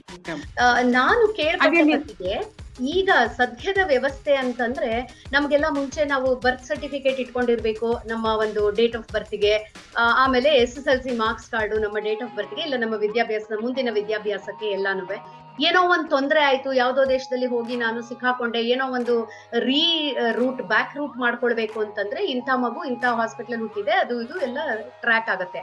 ಆದ್ರೆ ನಾನು ಈಗ ಕೇಳಿದ ಮಟ್ಟಿಗೆ ಈ ಅಂಗನವಾಡಿಯಲ್ಲಿ ಒಂದು ಮಗುವಿನ ಸಮಗ್ರ ಮಾಹಿತಿ ಕೂಡ ಅಲ್ಲಿ ಸಿಗತ್ತೆ, ಎಷ್ಟೇ ವರ್ಷಗಳಾದ್ರೂ ಅಲ್ಲಿ ಸಿಗತ್ತೆ ಅಂತ ಹೇಳಿದ್ರು. ಅದ್ರ ಬಗ್ಗೆ ಸ್ವಲ್ಪ ಹೇಳಿ ಮೇಡಮ್. ಹೌದು, ಈಗ ಅಂಗನವಾಡಿಗಳಲ್ಲಿ ನಿಮ್ಗೆ ಎಲ್ಲಾ ರೀತಿಯ ಮಾಹಿತಿಗಳು ಸಿಗ್ತಾ ಇದೆ ಅಂತಂದ್ರೆ ಅಲ್ಲಿ ಜನನ ಆಗಿರ್ಬೋದು, ಮರಣ ಆಗಿರ್ಬೋದು, ಮತ್ತೆ ತಾಯಿಯಂದರ ಮಾಹಿತಿಗಳಾಗಿರ್ಬೋದು, ಎಲ್ಲವನ್ನು ಕೂಡ ಅಲ್ಲಿ ನಾವು ಸ್ಟ್ಯಾಟಿಸ್ಟಿಕ್ಸ್ ಅನ್ನ ರೆಡಿ ಮಾಡಿರ್ತೀವಿ. ಸೊ ಯಾವುದೇ ಒಂದು ಜನನ ಪ್ರಮಾಣ ಪತ್ರ ನೀವು ತಗೋಬೇಕು ಅಂದ್ರೆ ಅಂಗನವಾಡಿ ಟೀಚರ್ ಇಂದ ಸರ್ಟಿಫಿಕೇಶನ್ ನಿಮ್ಗೆ ಬೇಕಾಗತ್ತೆ. ಅದೇ ರೀತಿ ಮಗು ಹುಟ್ಟುತ್ತಲೇ ಸತ್ತದ್ರೆ ಅದು ಬೇಕಾಗತ್ತೆ. ಮತ್ತೆ ಆ ಊರಿನಲ್ಲಿ ಆಗುವಂತ ಸಾವುಗಳು ಕೂಡ ಅಲ್ಲಿ ಎಂಟ್ರಿ ಆಗುತ್ತೆ. ಈ ರೀತಿ ಎಲ್ಲವನ್ನು ಸ್ಟ್ಯಾಟಿಸ್ಟಿಕ್ಸ್ ಅವರು ಮೇಂಟೈನ್ ಮಾಡ್ತಾರೆ. ನೀವು ಅಂಗನವಾಡಿಯಲ್ಲಿ ಸುಮಾರು 63 ರೀತಿಯ ಅಂಕಿ ಅಂಶಗಳನ್ನ ನೀವು ತೆಗೋಬಹುದು. ಅಷ್ಟು ಅವರು ಮಾಡ್ಕತ್ತೆ. ಈಗ ಶಾಲೆ ಬಿಟ್ಟ ಮಕ್ಕಳ ವಿವರ ಬೇಕಾ, ಅಲ್ಲೋಗಿ ಸಿಗುತ್ತೆ. ಸ್ಟೆಂಟೆಡ್ ಮಕ್ಕಳು, ಹುಟ್ಟುವಾಗ್ಲೇ ಮಕ್ಕಳು ತೂಕ ಕಡಿಮೆ ಇದೆ ಅನ್ನೋದನ್ನ ಆ ವಿವರ ಅಲ್ಲೇ ಸಿಗುತ್ತೆ. ಸೊ ಈ ರೀತಿ ಬಾಲ್ಯ ವಿವಾಹ ಯಾವ್ದಾದ್ರು ಆ ಊರಲ್ಲಿ ಆಗಿತ್ತಾ, ಆ ಮಾಹಿತಿ ಕೂಡ ಅಲ್ಲೇ ಇರುತ್ತೆ. ಯಾವ್ದಾರ ಮಹಿಳಾ ದೌರ್ಜನ್ಯ ಇದಕ್ಕೆಲ್ಲ ಡಿಜಿಟಲೈಸ್ ಆಗಿದ್ಯಾ? ಅನುಕೂಲಗಳು ವ್ಯವಸ್ಥೆ ಚೆನ್ನಾಗಿದ್ಯಾ ಈಗ? ಇಲ್ಲ, ಡಿಜಿಟಲೈಸ್ ಆಗಿಲ್ಲ ಇನ್ನೂ. ಬಟ್ ಏನಾಗುತ್ತೆ ಅಂತಂದ್ರೆ ಅವ್ರ ವೆಬ್ಸೈಟ್ ನಲ್ಲಿ ಈಗ ಎಲ್ಲಾ ರೀತಿಯ ಮಾಹಿತಿಯನ್ನ ಅಪ್ಲೋಡ್ ಆಗ್ತಿದೆ. ಬಟ್ 100% ಇನ್ನೂ ಆಗಿಲ್ಲ, ಟೈಮ್ ಬೇಕು. ಬಟ್ ಅವ್ರಿಗೂ ಕೂಡ ಈಗ ಸ್ಮಾರ್ಟ್ ಫೋನ್ಗಳು ಮತ್ತೆ ಇದು ಟ್ಯಾಬ್ಗಳು ಎಲ್ಲ ಕೂಡ ಪ್ರೊವೈಡ್ ಆಗ್ತಾ ಇದೆ. ಮುಂದಿನ ಹಂತದಲ್ಲಿ ನಾವು ನಿರೀಕ್ಷೆ ಮಾಡಬಹುದಾಗಿದೆ. ಇದನ್ನ ಈಗ ಒಂದು ಮಗು ಹುಟ್ಟಿತು ಅಂತ ಇಟ್ಕೊಳ್ಳಿ, ಇವತ್ತಿನಿಂದ ಎಷ್ಟು ವರ್ಷ ತನಕ ಆ ಮಗುವಿನ ರೆಕಾರ್ಡ್ ನಮ್ಗೆ ಅಂಗನವಾಡಿಯಲ್ಲಿ ಸಿಗುತ್ತೆ? ಎಷ್ಟು ವರ್ಷ? ಈಗ ಮಗು ತಾಯಿ ಹೊಟ್ಟೆ ಒಳಗೆ ಇದ್ದಾಗಿಂದಾನೇ ಅದು ರೆಕಾರ್ಡಿಂಗ್ ಶುರು ಆಗತ್ತೆ. ಈಗ ಒಬ್ಬ ತಾಯಿ ಅಲ್ಲಿ ಒಂದು ಹೆಣ್ಣು ಗರ್ಭಿಣಿ ಆಗಿದ್ದಾಳೆ ಅಂದಾಗ್ಲೇ ಅವರು ಅಲ್ಲಿಂದನೇ ಅವರು ಆ ಅಂಕಿ ಅಂಶಗಳನ್ನ ಕಲೆಕ್ಟ್ ಮಾಡೋದಕ್ಕೆ ಶುರು ಆಗತ್ತೆ. ಮೊದ್ಲು ನಿಮ್ಗೆ ತಾಯಿದು ಎಲ್ಲಾ ಮಾಹಿತಿಗಳು ಸಿಗುತ್ತೆ. ಮತ್ತೆ ಆ ಗರ್ಭಿಣಿ ಆ ಸಮಯದಲ್ಲಿ ಅವ್ರಿಗೆ ಸಿಗುವಂತ ಸೌಲಭ್ಯಗಳಿರುತ್ತಲ್ಲ, ಮಡಿಲು ಕಿಟ್ ಆಗಿರ್ಬೋದು, ಇನ್ನು ಬೇರೆ ಬೇರೆ ರೀತಿಯ ಅಲ್ಲಿ ಸೌಲಭ್ಯಗಳು ಸಿಗುತ್ತೆ, ಅದ್ರ ಮಾಹಿತಿ ಸಿಗುತ್ತೆ. ನಂತರ ಆ ಮಗು ಭೂಮಿಗೆ ಬಂದ ನಂತರ ತಕ್ಷಣ ಹೇಗೇನ್ ಮಗುದೆಲ್ಲ ಶುರು ಆಗುತ್ತೆ. ಸೊ 0 to 3 ಇದ್ದಾಗ ಆ ಮಗುಗೆ ಬೇಕಾದಂತ ವ್ಯಾಕ್ಸಿನೇಷನ್ಗಳು ಏನೇನಾಗಿದೆ, ಎಷ್ಟೆಷ್ಟಾಗಿದೆ ಅನ್ನೋ ಎಲ್ಲಾ ಮಾಹಿತಿಗಳು ಅಲ್ಲಿ ಸಿಗುತ್ತೆ. ಒಟ್ಟು ತಾಯಿಯ ಗರ್ಭದಲ್ಲಿ ಇರುವಾಗಿಂದನೇ ನಿಮ್ಗೆ ಮಾಹಿತಿ ಅಲ್ಲಿ ಲಭ್ಯ ಇರುತ್ತೆ. ಸಂಪೂರ್ಣ ಚಿತ್ರಣ ಒಬ್ಬ ವ್ಯಕ್ತಿಯದ್ದು ಸಿಕ್ಬಿಡುತ್ತೆ. ಎಷ್ಟು ವರ್ಷ ತನಕ ಈ ರೆಕಾರ್ಡ್ ಮೇಂಟೈನ್ ಮಾಡಿರ್ತೀರಾ ಮೇಡಮ್?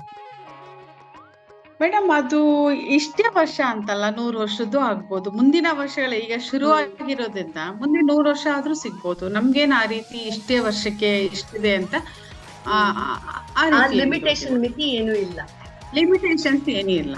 ಬಹುಶಃ ಈ ಅಂಗನವಾಡಿಗೂ ಈ ಮಾಹಿತಿಯನ್ನ ಅಂಗನವಾಡಿಗೆ ತಲುಪಿಸೋದಲ್ಲಿ ನಮ್ಮ ಆಶಾ ಕಾರ್ಯಕರ್ತೆಯರ ಸಹಾಯ ತುಂಬಾ ಬೇಕಾಗತ್ತೆ ಅನ್ಸತ್ತಲ್ಲ? ಅವರೇ ಬಹುಶಃ ಇದನ್ನೆಲ್ಲ ಮಾಡ್ತಾರೆ ಅನ್ಸುತ್ತೆ.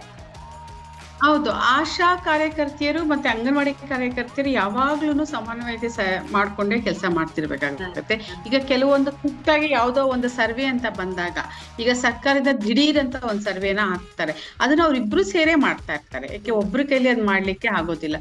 ಉದಾಹರಣೆಗೆ ಈಗ ಕೆಲವುದಲ್ಲಿ ಎಷ್ಟು 18 ವರ್ಷದಿಂದ ಗ್ರಾಮದಲ್ಲಿ 6 ರಿಂದ 18 ವರ್ಷದ ಮಕ್ಕಳು ಎಷ್ಟು ಜನ ಶಾಲಾ ಕಾಲೇಜುಗಳಿಂದ ಹೊರಗುಳಿದಿದ್ದಾರೆ ಅನ್ನೋದನ್ನ ಈಗ 1-2 ವರ್ಷದಿಂದ ನಾವು ಸರ್ವೆ ಮಾಡಿದ್ವಿ. ಸೊ ಅದು ಬರೀ ಅಂಗನವಾಡಿಯವ್ರು ಮಾಡ್ಲಿಕ್ಕೆ ಆಗಲ್ಲ. ಸೊ ಆಶಾ ವರ್ಕರ್ ಕೂಡ ಸೇರಿ ಅದನ್ನ ಮಾಡ್ತಾರೆ. ಈಗ ಕೊರೋನಾ ಬಂದಾಗ ಇಬ್ರು ಎಷ್ಟು ಕೆಲಸ ಮಾಡಿದ್ದಾರೆ ಅಂದ್ರೆ, ನೀವು ಪ್ರತಿಯೊಂದು ಪೇಷಂಟ್ಸ್ ಮಾಹಿತಿ ಇದು ಎಲ್ಲವೂ ಕೂಡ ಆಶಾ ವರ್ಕರೇ ಬೇಕಾಗುತ್ತೆ. ಸೊ ಗ್ರಾಮ ಪಂಚಾಯತಿ ಮಟ್ಟದಲ್ಲಿ ಈ ಅಂಕಿಗಳ ಕ್ರೋಢೀಕರಣದಲ್ಲಿ ತುಂಬಾ ಪ್ರಮುಖವಾದಂತ ಪಾತ್ರವನ್ನ ಮಾಡ್ತಾ ಇರೋರು ಆಶಾ ಕಾರ್ಯಕರ್ತೆಯರು. ಬಹುಶಃ ಅವರು ಬರೀ ಇದೊಂದೇ ಅಲ್ಲ, ಎಲೆಕ್ಷನ್ ಟೈಮಲ್ಲಿ ಇರಬಹುದು ಅಥವಾ ಈ ಜನಗಣತಿ ಹೌದು. ಟೈಮಲ್ಲಿ ಇರಬಹುದು, ಸಿಕ್ಕಾಪಟ್ಟೆ ಕೆಲಸ ಇರುತ್ತೆ ಹೌದು. ಅನ್ಸುತ್ತೆ. ಮೇಡಮ್, ಕೆಲ್ಸ ಇರುತ್ತೆ, ಕಾರ್ಯಕ್ರಮದ ಕೊನೆಗೆ ಬರ್ತಾ ಬರ್ತಾ ಇನ್ ಎರಡು ತುಂಬಾ ಮುಖ್ಯವಾದದ್ದು ಅಂತ ನನಗನ್ಸಿದ್ ಎರಡು ಪ್ರಶ್ನೆ. ಒಂದು, ಈ ಇಡೀ ಸಿಸ್ಟಮ್ ಅಲ್ಲಿ ನೀವು ಇಷ್ಟೆಲ್ಲಾ ಹೇಳಿದ್ರಿ, ಎಷ್ಟೊಂದೆಲ್ಲ ಅಭಿವೃದ್ಧಿ ಆಗ್ತಾ ಇದೆ, ಆಗಿದೆ ಅಂತೆಲ್ಲ ಹೇಳಿದ್ರಿ.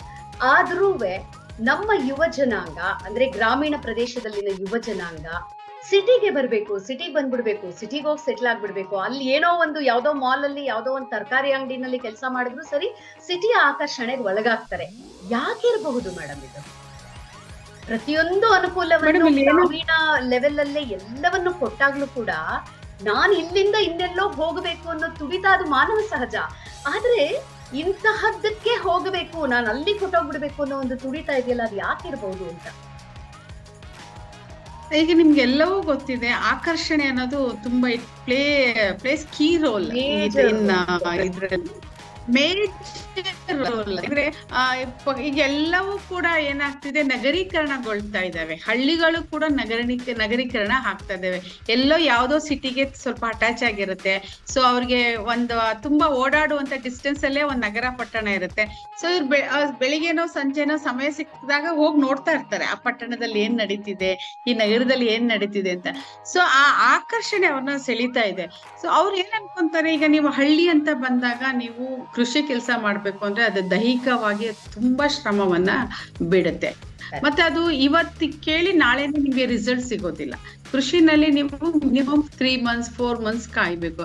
ಅದೇ ನೀವು ಪಟ್ಟಣಕ್ಕೆ ಹೋದ್ರೆ ವೀಕಲ್ ಮಾಡಿದ್ರು 1 week ಸ್ಯಾಲರಿ ಸಿಗುತ್ತೆ. ಈ ತರದ ಆಕರ್ಷಣೆಗೂ ಅಲ್ಲಿ ತುಂಬಾ ಇದೆ. ಅಂತಿಮವಾಗಿ ನಿಮ್ಗೆ ಕ್ವಾಲಿಟಿ ಜೀವನ ಬೇಕು ಅಥವಾ ಕ್ವಾಲಿಟಿ ಆದಂತ ಒಂದು ಗುಣಮಟ್ಟದ ಸಂತೋಷ ಬೇಕು ಅಂದ್ರೆ ನನ್ಗನ್ಸುತ್ತೆ ಗ್ರಾಮೀಣ ಪ್ರದೇಶವೇ ಚಂದ ಅಂತ ಅನ್ಬಿಟ್ಟು.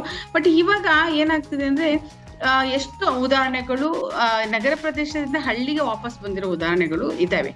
ಸೊ ಅದು ಶೇಕಡಾವಾರು ಕಡಿಮೆ ಇದೆ ನೋಡಿ. ಕೆಟ್ಟು ಪಟ್ಟಣ ಸೇರು, ಇಲ್ಲಿ ಬಂದ ಮೇಲೆ ಗೊತ್ತಾಗುತ್ತೆ ಅಲ್ಲಿ ನಾನು ಎಷ್ಟು ಸುಖವಾಗಿದ್ದೆ, ಇಲ್ಲಿ ಯಾಕಾದ್ರೂ ಬಂದೋ ಅಂತ ಅನ್ನಿಸೋ ಮೇಡಮ್. ಕೊನೆಯ ಪ್ರಶ್ನೆ, ಇಷ್ಟೆಲ್ಲ ಹೇಳಿದ್ರಿ ನೀವು, ವಿದ್ಯಾಭ್ಯಾಸಕ್ಕೆ ಅಲ್ಲಿ ಅನುಕೂಲ ಮಾಡ್ಕೊಡ್ತೀವಿ ಅಂತ, ಪ್ರೈಮರಿ ಎಜುಕೇಶನ್ ಪ್ರಾಥಮಿಕ ವಿದ್ಯಾಭ್ಯಾಸ, ಆರೋಗ್ಯಕ್ಕೆ ಸಂಬಂಧಪಟ್ಟ ಹಾಗೆ ಪ್ರತಿಯೊಂದಕ್ಕೂ ಅನುಕೂಲ ಮಾಡ್ಕೊಡ್ತೀವಿ ಅಂತ. ಕೊನೆಯದಾಗಿ ಹೇಳೋದಾದ್ರೆ, ಒಬ್ಬ ಗ್ರಾಮೀಣ ಪ್ರದೇಶದಲ್ಲಿನ ಏನು ಸಾರ್ವಜನಿಕರಿಗೆ ಯಾವೆಲ್ಲ ರೀತಿಯ ಕಷ್ಟಗಳಿಗೆ ನಿಮ್ಮನ್ನ ಅಥವಾ ಸಹಾಯಕ್ಕೆ ನಿಮ್ಮನ್ನ ಅಪ್ರೋಚ್ ಮಾಡಬಹುದು ಅಂತ ಹೇಳೋದಾದ್ರೆ ಓವರ್ ಆಲ್ ಏನ್ ಹೇಳ್ತೀರಾ? ಮೇಡಮ್, ನಾನು ಈಗಾಗ್ಲೇ ಹೇಳಿದಂಗೆ ಅವ್ರ ಎಲ್ಲಾ ರೀತಿಯ ಸಮಸ್ಯೆಗಳಿಗೂ ಉತ್ತರ ನಮ್ಮಲ್ಲಿ ಇರುತ್ತೆ. ನಾನು ಈಗಾಗ್ಲೇ ಹೇಳಿದೆ, ಒಂದು ಕುಟುಂಬ ಸಮಗ್ರ ಅಭಿವೃದ್ಧಿಗೆ ಏನೆಲ್ಲ ಬೇಕೋ ಅದೆಲ್ಲವನ್ನು ನಾವು ಕೊಡ್ತೀವಿ. ಆದ್ರೆ ಹೆಚ್ಚಾಗಿ ನಮ್ಮ ಹತ್ರ ಅವ್ರು ಬರೋದೇನೆ, ಅವ್ರು ಏನಾಗುತ್ತೆ, ವೈಯಕ್ತಿಕ ಸೌಲಭ್ಯಗಳಿಗೂ ಬರ್ತಾರೆ, ಮತ್ತೆ ಸಮುದಾಯ ಸೌಲಭ್ಯಗಳಿಗೂ ಬರ್ತಾರೆ. ಈಗ ವೈಯಕ್ತಿಕ ಸೌಲಭ್ಯಗಳು ಅಂದ್ರೆ ಆತನಿಗೇನೋ ಅವನು ಮನೆ ದುರಸ್ತಿ ಆಗ್ಬೇಕು ಅಥವಾ ಒಂದ್ ಮನೆ ಕಟ್ಟಬೇಕು, ಅಲ್ಲ ಅವನ್ಗೆ ನಿವೇಶನ ಇಲ್ಲ. ಸೊ ಈ ರೀತಿಯ ಸಮಸ್ಯೆಗಳಿಗೆ ಆತ ಬರ್ತಾನೆ. ಇನ್ನು ಸಮುದಾಯ ಸಮಸ್ಯೆಗಳು ಅಂದ್ರೆ ಈಗಾಗ್ಲೇ ಹೇಳಿದ್ರೆ ರಸ್ತೆ ಬೇಕು, ಚರಂಡಿ ಬೇಕು, ಬೀದಿ ದೀಪ ಬೇಕು, ಇನ್ನೇನೋ ಬೇಕು ಅಂತ ಅವನು ಬರ್ತಾನೆ. ಸೊ ಈ ರೀತಿಯ ಸಮಸ್ಯೆಗಳು, ಎಲ್ಲಾ ರೀತಿಯ ಸಮಸ್ಯೆಗಳಿಗೂ ನಿಮ್ಗೆ ಪರಿಹಾರಕ್ಕಾಗಿ ಉತ್ತರಕ್ಕಾಗಿ ಅವರು ಗ್ರಾಮ ಪಂಚಾಯತಿ ಕಚೇರಿಗೆ ಬರ್ತಾರೆ. ಯಾರನ್ನ ಕಾಂಟ್ಯಾಕ್ಟ್ ಮಾಡ್ಬೇಕಾಗತ್ತೆ ಅಲ್ಲಿ ಬಂದ್ರೆ? ಏನೇನೋ ಗೊತ್ತಿಲ್ಲಪ್ಪ ನನಗೆ ಏನೋ ಒಂದ್ ಕೆಲಸ ಆಗ್ಬೇಕು, ನಾನ್ ಬರ್ತೀನಿ, ಯಾರನ್ನ ಫಸ್ಟ್ ಕಾಂಟ್ಯಾಕ್ಟ್ ಮಾಡ್ಬೇಕು? ಸಾಮಾನ್ಯವಾಗಿ ಇದು ತುಂಬಾ ಸುಲಭವಾಗಿ ಅವ್ರು ಯಾರನ್ನ ಕಾಂಟ್ಯಾಕ್ಟ್, ತುಂಬಾ ಸುಲಭವಾದ ದಾರಿ ಇದೆ. ಸೊ ಗ್ರಾಮ ಪಂಚಾಯತಿ ನಾನು ಈಗ ಹೇಳ್ದಂಗೆ 2 ರೀತಿಯ ವರ್ಗ ಇದೆ. ಒಂದು ಸರ್ಕಾರದಿಂದ ನೇಮಿಸಲ್ಪಟ್ಟಂತ ಅಧಿಕಾರಿಗಳಿದ್ದಾರೆ, ಇನ್ನೆರಡನೇದು ಅವರೇ ಸಾರ್ವಜನಿಕರೇ ಆರಿಸಿದಂತ ಚುನಾಯಿತ ಪ್ರತಿನಿಧಿಗಳಿದ್ದಾರೆ. ಸೊ ಚುನಾಯಿತ ಪ್ರತಿನಿಧಿಗಳು ಅವರು ಆಡಳಿತ ಮಂಡಳಿ, ಮತ್ತೆ ಸರ್ಕಾರದಿಂದ ನೇಮಿಸಲ್ಪಟ್ಟಂತ ಅಧಿಕಾರಿ ವರ್ಗ ಏನಿರುತ್ತೋ, ಸೊ ಇವರು ಚುನಾಯಿತ ಪ್ರತಿನಿಧಿಗಳು ತೀರ್ಮಾನಿಸಿರುವಂತಹ ಕೆಲಸ ಕಾರ್ಯಗಳನ್ನ ಅನುಷ್ಠಾನ ಮಾಡುವಂಥದ್ದು ಇವ್ರ ಕೆಲಸ ಆಗಿರುತ್ತೆ. ಸೊ ಒಬ್ಬ ಸಾರ್ವಜನಿಕ ಅಥವಾ ಒಬ್ಬ ರೈತ ಅಥವಾ ಒಬ್ಬ ಯಾರೋ ಒಬ್ರು ಏನೋ ಒಂದ್ ಕೇಳ್ಕೊಂಡ್ ಬರ್ಬೇಕು ಅಂದ್ರೆ ಆತನ್ಗೆ ಓಟ್ ಹಾಕಿ ಗೆಲ್ಸಿರುವಂತ ಜನಪ್ರತಿನಿಧಿಯನ್ನೇ ಡೈರೆಕ್ಟ್ ಆಗಿ ಕಾಂಟ್ಯಾಕ್ಟ್ ಮಾಡ್ಬೋದು. ಆತ ಆ ಊರಿಂದಾನೇ ಆಯ್ಕೆ ಆಗಿರ್ತಾರೆ. ಅಧಿಕಾರಿ ವರ್ಗಕ್ಕಿಂತ ಸಲಿಗೆ ಆತನ ಮೇಲೆ ಇರುತ್ತೆ ಅವ್ರಿಗೆ. ಸೊ ನಮ್ಮ ಹತ್ರ ಬಂದು ಕೇಳೋದಕ್ಕೆ ಅಂತ ಅಲ್ಲಿರುತ್ತೆ. ಒಂದ್ ವೇಳೆ ಆಗಿರೋದಿಲ್ಲ, ಈಗ ನಿಮ್ಗೆ ಹಳ್ಳಿ ರಾಜಕೀಯ ಗೊತ್ತಿದೆ, ಸೊ ಅವ್ನ್ ನನ್ಗೆ ಓಟ್ ಹಾಕಿಲ್ಲ, ನಾನು ಅವ್ನ ಕೆಲಸ ಮಾಡ್ಕೊಡೋದಿಲ್ಲ ಅನ್ನೋ ಧೋರಣೆಗಳು, ಅಥವಾ ಇವನ ಹತ್ರ ನಾನ್ ಯಾಕೆ ಹೋಗ್ಬೇಕು ಅಂತ ಅನ್ನೋದು ಇರುತ್ತೆ. ಈಗೂ ಅಡ್ಡ ಬರ್ತದೆ. ಸೊ ಹಾಗಾಗಿ ನೇರವಾಗಿ ಸರ್ಕಾರಿ ಕಚೇರಿಗೆ ಬರ್ಬೋದು. ಇಲ್ಲಿ ಏನೇನೋ ನಮ್ಮ ಸರ್ಕಾರದಿಂದ ನೇಮಿಸಲ್ಪಟ್ಟಿರುವಂತಹ ಬಿಲ್ ಕಲೆಕ್ಟರ್ಸ್ ಇರ್ತಾರೆ, ಡೇಟಾ ಎಂಟ್ರಿ ಆಪರೇಟರ್ಸ್ ಇರ್ತಾರೆ, ಸೆಕ್ರೆಟರಿಗಳಿರ್ತಾರೆ, ಅಕೌಂಟೆಂಟ್ಸ್ ಇರ್ತಾರೆ. ಇವರೆಲ್ಲದ್ರ ಮೇಲೆ ಪಂಚಾಯತ್ ಅಭಿವೃದ್ಧಿ ಅಧಿಕಾರಿ ಇರ್ತಾರೆ. ಇಲ್ಲಿ ಯಾರನ್ನ ಬೇಕಾದ್ರೂ ಕಾಂಟ್ಯಾಕ್ಟ್ ಮಾಡಬಹುದು, ಅಥವಾ ನೇರವಾಗಿ ಪಂಚಾಯತ್ ಅಭಿವೃದ್ಧಿ ಅಧಿಕಾರಿಯವರನ್ನೇ ಕಾಂಟ್ಯಾಕ್ಟ್ ಮಾಡಿ ಬೇಕಾದ್ರೆ ಅವ್ರನ್ನ ಲಿಖಿತ ರೂಪದಲ್ಲಾದ್ರೂ ಅವರು ಕೊಡ್ಬೋದು, ಅಥವಾ ಬೇಡ ಅದು ಬರಲ್ಲ ಅಂದ್ರೆ ಅವ್ರು ನೇರವಾಗಿ ಮೌಖಿಕವಾಗಿ ಕೂಡ ಬಂದು ಅವರನ್ನ ಕಾಂಟ್ಯಾಕ್ಟ್ ಮಾಡಿ ಅವ್ರ ಸಮಸ್ಯೆಗಳನ್ನ ಹೇಳ್ಬೋದು. ಏನೋ ಒಂದು ದುರಂತ ನಡೀತು, ಏನೋ ಒಂದು ಕೌಟುಂಬಿಕ ದೌರ್ಜನ್ಯ, ಒಂದು ಹೆಣ್ಣುಮಗಳು ನಿಮ್ಮನ್ನ ಕಾಂಟ್ಯಾಕ್ಟ್ ಮಾಡ್ಬೇಕು ಇಮಿಡಿಯೇಟ್ ಆಗಿ, ಅದಕ್ಕೆ ಏನಾದ್ರೂ ಒಂದು ಸಹಾಯವಾಣಿ ಆ ತರ ಏನಾದ್ರೂ ಇದೆಯಾ ನಿಮ್ಮಲ್ಲಿ ಆ ವ್ಯವಸ್ಥೆ ಕೂಡ? ಹೌದೌದು, ಅದು ಎಲ್ಲ ಈಗ ಗ್ರಾಮ ಪಂಚಾಯತ್ ಲ್ಯಾಂಡ್ಲೈನ್ ನಂಬರ್ ಇರುತ್ತೆ, ಅದಕ್ಕೆ ಮೊಬೈಲ್ ನಂಬರ್ ಇರುತ್ತೆ. ಮತ್ತೆ ಅವ್ರಿಗೆ ಬರ್ಲಿಕ್ಕೆ ಸಂಕೋಚ ಆದ್ರೆ ನಮ್ದೇ ಆದ ವೆಬ್ಸೈಟ್ ಅಲ್ಲಿ ಅವ್ರು ದೂರನ್ನ ದಾಖಲು ಮಾಡ್ಬೋದು. ಪಂಚತಂತ್ರ ಅಂತ ಇರುತ್ತೆ, ಅಲ್ಲೂ ದೂರನ್ನ ದಾಖಲು ಮಾಡ್ಬೋದು. ಈ ರೀತಿ ಬೇಕಾದಷ್ಟು ವೇ ಇದೆ. ಮೊದ್ಲೆಲ್ಲ ಕಷ್ಟ ಇರ್ತಿತ್ತು, ಈಗ ಡಿಜಿಟಲೈಸ್ ಆದ್ರಿಂದ ಯಾವುದೇ ರೀತಿ ಸಮಸ್ಯೆಗಳು ಅವರು ಇರೋದಿಲ್ಲ. ಕಾಂಟ್ಯಾಕ್ಟ್ ಮಾಡಕ್ಕೆ ಸುಲಭವಾದಂತ ದಾರಿಗಳಿವೆ. ಓಕೆ, ಸುಮಾರು ಅರ್ಧ ಗಂಟೆ ನಮ್ಮ ಜೊತೆ ಇದ್ದು ಕಂಪನಾಂಕದ ಜೊತೆ ಪಂಚಾಯತ್ ರಾಜ್ಯ ಅಂದ್ರೆ ಓವರ್ ಆಲ್ ಒಂದು ಚೌಕಟ್ಟಲ್ಲಿ ಏನು ನಡೀತಾ ಇದೆ ಒಳಗೆ ಅನ್ನೋದ್ರ ಬಗ್ಗೆ ಒಂದು ಸಮಗ್ರ ಮಾಹಿತಿ ಅಂತಾನೆ ಹೇಳ್ಬೋದು. ಬಹುಶಃ ಈ ವಿಡಿಯೋ ನೋಡಿದವ್ರಿಗೆ, ಗ್ರಾಮೀಣ ಪ್ರದೇಶದಲ್ಲಿ ಕುತ್ಕೊಂಡು ಇದನ್ನ ಕೇಳಿಸ್ಕೊಂಡವ್ರಿಗೆ ನಾವು ಯಾರನ್ನ ಕಾಂಟ್ಯಾಕ್ಟ್ ಮಾಡ್ಬೋದು, ಏನೆಲ್ಲ ಸಮಸ್ಯೆಗಳು ನಮಗೆ ಬಗೆಹರಿಸ್ಕೊಳ್ಳೋದಕ್ಕೆ ಸಾಧ್ಯ ಅಂತ ಒಂದು ಮಟ್ಟಿಗೆ ಸಲಹೆ ಸೂಚನೆಗಳು ಸಿಕ್ಕಿದೆ, ಪರಿಹಾರ ಸಿಗತ್ತೆ ಅಂತ ಅನ್ಕೊಳ್ತೀನಿ. ಇಷ್ಟು ತನಕ ನಮ್ಮ ಜೊತೆಲಿ ಇದ್ರಿ ಮೇಡಮ್. ನಿಮ್ಮ ಎಲ್ಲ ಕೆಲಸವನ್ನ ಬದಿಗೊತ್ತಿ ನಮಗೋಸ್ಕರ ಒಂದು ಅರ್ಧ ಮುಕ್ಕಾಲು ಗಂಟೆ ಸಮಯ ಮಾಡಿಕೊಟ್ಟಿದ್ದೀರಾ. ತುಂಬಾ ಹೃದಯದ ಧನ್ಯವಾದಗಳು ಕಂಪನಾಂಕದ ಕಡೆಯಿಂದ. ಹೀಗೆ ನಿಮ್ಮನ್ನ ಭೇಟಿ ಆಗ್ತಾ ಇರ್ಲಿ, ಕಂಪನಾಂಕ ನಿಮ್ಮ ಜೊತೆ ಇರುತ್ತೆ ಯಾವಾಗ್ಲೂ. ಯಾವುದೇ ಏನೇ ಕೇಸ್ಗಳು ಬಂದ್ರೂ ನೀವು ಯಶಸ್ಸನ್ನ ಕಾಣ್ಲಿ. ನಿಮ್ಮ ಪಿರಿಯಾಪಟ್ಟಣದ ಪಂಚಾಯತ್ ರಾಜ್ಯದ PDO ಆಗಿದ್ದೀರಾ ನೀವು. ಒಳ್ಳೆ ಕೆಲಸಗಳನ್ನ ಮಾಡಿ ಒಳ್ಳೆ ಹೆಸರನ್ನ ತಗೊಳ್ಳಿ ಅಂತ ಹಾರೈಸ್ತೀನಿ. ನಮಸ್ಕಾರ ಮೇಡಮ್. Thank you madam. ಕಂಪನಾಂಕ ಮತ್ತು ನಿಮಗೂ ನಿಮ್ಮ ತಂಡಕ್ಕೂ ನನ್ನ ಧನ್ಯವಾದಗಳು. Thank you so much madam.